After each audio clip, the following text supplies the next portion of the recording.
Le Seigneur soit avec vous. Et avec votre esprit. Évangile de Jésus-Christ selon saint Marc. Gloire à toi, Seigneur. Ce jour-là, le soir venu, Jésus dit à ses disciples, « Passons sur l'autre rive. » Quittant la foule, ils amenèrent Jésus comme il était dans la barque, et d'autres barques l'accompagnaient. Survient une violente tempête. Les vagues se jetaient sur la barque, si bien que déjà elle se remplissait. Lui dormait sur le coussin à l'arrière. Les disciples le réveillent et lui disent, « Maître, nous sommes perdus, cela ne te fait rien. » Réveillé, il menaça le vent et dit à la mer, « Silence, tais-toi. » Le vent tomba et il se fit un grand calme. Jésus leur dit, « Pourquoi êtes-vous si craintifs? N'avez-vous pas encore la foi? » Saisis d'une grande crainte, ils se disaient entre eux, « Qui est-il donc, celui-ci, pour que même le vent et la mer lui obéissent ?» Acclamons la parole de Dieu. Louange à toi, Seigneur Jésus. Pourquoi êtes-vous si craintifs? Silence, tais-toi. Aujourd'hui, une fois de plus, notre Seigneur commande aux forces de la nature et il le fait avec autorité. Nous nous rappelons des paroles de l'Évangile, non? Jésus enseignait avec autorité. Il enseignait avec autorité parce qu'il est Dieu, parce qu'il est la deuxième personne de la Sainte Trinité, le Verbe fait chair, venu au monde pour partager notre réalité humaine. Aujourd'hui, notre Seigneur se manifeste comme le Dieu de compassion, le Dieu de miséricorde qui vient nous aider à porter nos croix, qui vient nous aider sur notre route, sur nos chemins souvent si difficiles. Et l'évangile que nous avons écouté nous plonge dans un moment de profonde révélation sur l'identité de Jésus et la nature de notre foi. Et nous avons écouté à la première lecture un récit sur la foi des premiers hommes. Lorsque les disciples se retrouvent confrontés à une tempête violente, leur peur les pousse à s'interroger. Qui est-il donc celui-ci pour que même le vent et la mer lui obéissent? Ils ne comprirent pas qu'ils avaient en face d'eux Dieu, que Jésus était Dieu, celui-là même qui est capable d'apaiser nos tempêtes. Cette question résonne comme un écho de notre propre quête de compréhension face aux défis de la vie, face aux difficultés de la vie, face à nos doutes, à nos peurs. Parfois, nous doutons de Dieu. Aujourd'hui, notre Seigneur nous rassure qu'il sera avec nous dans nos luttes, dans nos combats quotidiens. Jésus, lorsqu'il calme la tempête en disant « Silence, tais-toi », montre non seulement son pouvoir sur la nature, mais aussi sur sa capacité à apporter le calme dans nos tempêtes intérieures. Nous avons l'assurance d'avoir un Dieu qui nous aide dans nos luttes. Sa question aux disciples est très importante pour comprendre le passage de l'Évangile. Pourquoi êtes-vous si craintifs? N'avez-vous pas encore la foi? Cela évoque qu'il était dans un processus de formation avec ses disciples, ceux qui l'accompagnaient. N'avez-vous pas encore la foi? Après tout ce que j'ai fait, les miracles que j'ai opérés, n'avez-vous pas encore la foi? Et aujourd'hui, le Seigneur nous pose cette question. N'avez-vous pas encore la foi?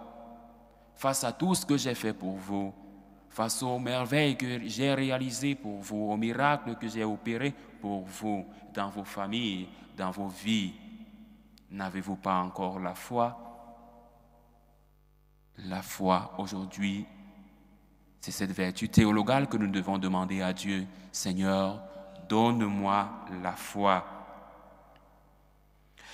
Et ces questions de Jésus nous invitent à réfléchir sur notre propre niveau de confiance en Dieu dans les moments d'incertitude et de peur. Seigneur, donne-moi la foi. C'est difficile. Parfois, face à la douleur, face à la perte d'un être cher, face à la mort, nous perdons la foi, nous perdons les mots, nous récriminons contre Dieu. Et aujourd'hui, le Seigneur nous rassure. N'avez-vous pas encore la foi? La foi de savoir que Dieu est Dieu. Dieu peut tout. Dieu est tout-puissant. Les forces du mal ne pourront pas gagner face à notre Dieu. Notre Dieu est tout-puissant.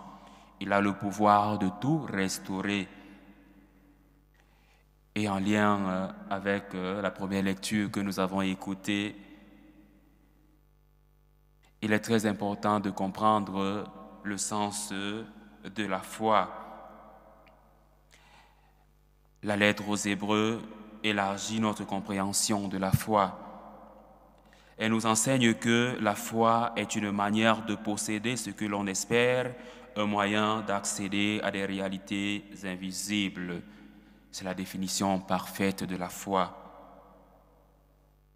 La foi est une manière de posséder ce que l'on espère, un moyen d'accéder à des réalités invisibles.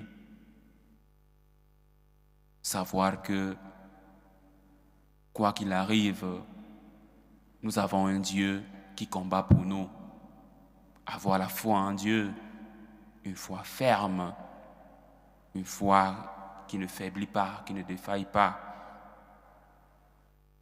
Nous avons donc l'assurance de savoir que nous avons un Dieu qui nous accompagne au quotidien. Abraham, en obéissant à l'appel de Dieu, sans savoir où il allait, nous montre que la foi exige souvent de nous une confiance totale, même lorsque le chemin est obscur. La promesse d'une patrie céleste et d'une descendance nombreuse témoigne de la fidélité de Dieu à ses promesses. La foi, la première vertu théologale, demander la foi. Seigneur, donne-moi la foi. Donne-moi la foi de croire en tes promesses.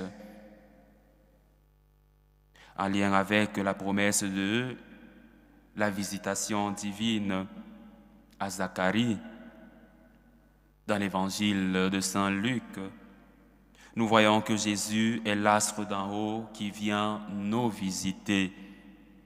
Dieu, à travers Jésus, se fait proche de nous, réaffirmant son désir de nous guider et de nous sauver.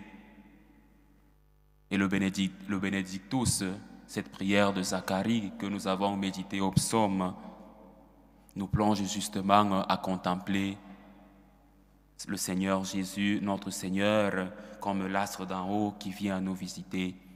Puisqu'il vient nous visiter, il désire demeurer parmi nous, nous accompagner au quotidien. Et la foi devient alors essentielle car elle nous permet de reconnaître cette présence, la présence divine dans nos vies. Laissons-nous guider par Dieu qui veut être notre compagnon. Jour après jour, Dieu voudrait faire route avec nous. Il est dans l'Eucharistie. Il nous y attend. Il voudrait que nous aussi nous fassions route avec lui. Et justement, plusieurs implications de cet évangile nous aident à comprendre le sens profond de la foi. En tant que chrétiens, nous sommes appelés à vivre notre foi avec courage et détermination, sachant que Dieu est présent même au cœur de nos tempêtes, au cœur de nos difficultés, de nos souffrances, de nos crises, de nos doutes. Dieu est présent. C'est cela, avoir la foi, la ferme foi aux promesses de Dieu, comme Abraham, comme les prophètes, comme la Vierge Marie, modèle de foi.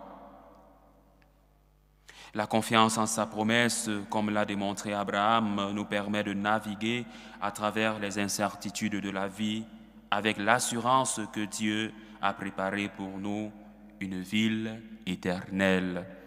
Nous avons la foi qu'il y a la vie éternelle. Dieu nous a préparé une place. Il prépare une place pour les justes. Il demande simplement notre participation, que nous fassions le pas d'une conversion radicale. Et tout commence par la foi. Avoir la foi en Dieu, la foi aux promesses que Dieu nous a promises. Ces promesses se réaliseront. Notre Dieu est un Dieu de vérité. Croire à la vérité, c'est croire au Christ, le Christ qui est le chemin, la vérité et la vie. Notre foi doit être une lumière dans l'obscurité dans laquelle nous nous trouvons. Notre foi doit éclairer nos doutes et doit illuminer nos peurs. Un ancrage dans les tempêtes, comme les disciples, nous sommes invités à approfondir notre compréhension de qui est Jésus et de répondre à son appel avec une foi renouvelée. Seigneur, donne-moi la foi. Demandons aujourd'hui à Dieu cette vertu théologale, cette vertu qui nous vient de Dieu. Nous devenons ainsi des témoins de l'amour de Dieu et de sa puissance, capables de partager la paix et l'espoir avec ceux qui nous entourent. Seigneur, donne-moi la foi. Loué soit Jésus-Christ. À jamais.